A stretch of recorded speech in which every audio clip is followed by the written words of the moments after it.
CPM 24 party കോൺഗ്രസിന് ബുധനാഴ്ച മധുരയിൽ ചെങ്കൊടിയേറും.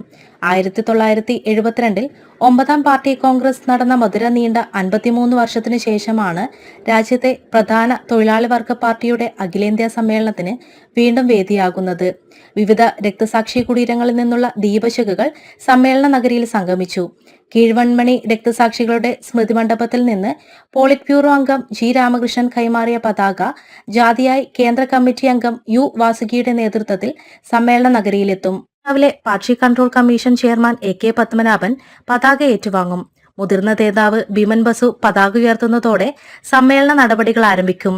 രക്തസാക്ഷി മണ്ഡപത്തിലെ പുഷ്പാർച്ചനയ്ക്കു ശേഷം 10:00 കോടിയേരി ബാലകൃഷ്ണൻ സ്മാരക ഹാളിൽ polit bureau coordinator Prakash Karat പ്രതിനിധി സമ്മേളനം ഉദ്ഘാടനം ചെയ്യും.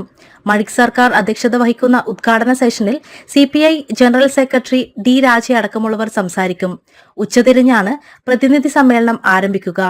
3 വൈകിട്ട് 5 ഫെഡറലിസമാണ് ഇന്ത്യയുടെ കരുത്ത് സെമിനാറിൽ കേരള മുഖ്യമന്ത്രി പിണറായി വിജയനും തമിഴ്നാട് മുഖ്യമന്ത്രി MK സ്റ്റാലിനും പങ്കെടുക്കും.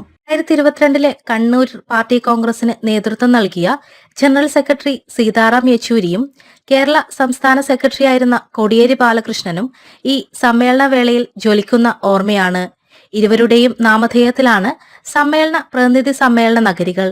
കേരളത്തിൽ നിന്നുള്ള 175 പേരടക്കം 731 പ്രതിനിധികളും 80 നിരീക്ഷകരും പങ്കെടുക്കുന്ന party Congress April 6 ring road junction സമീപം N ശങ്കരയ്യ സ്മാരക ഗ്രൗണ്ടിൽ നടക്കുന്ന പൊതുസമ്മേളനത്തോടെ സമാപിക്കും.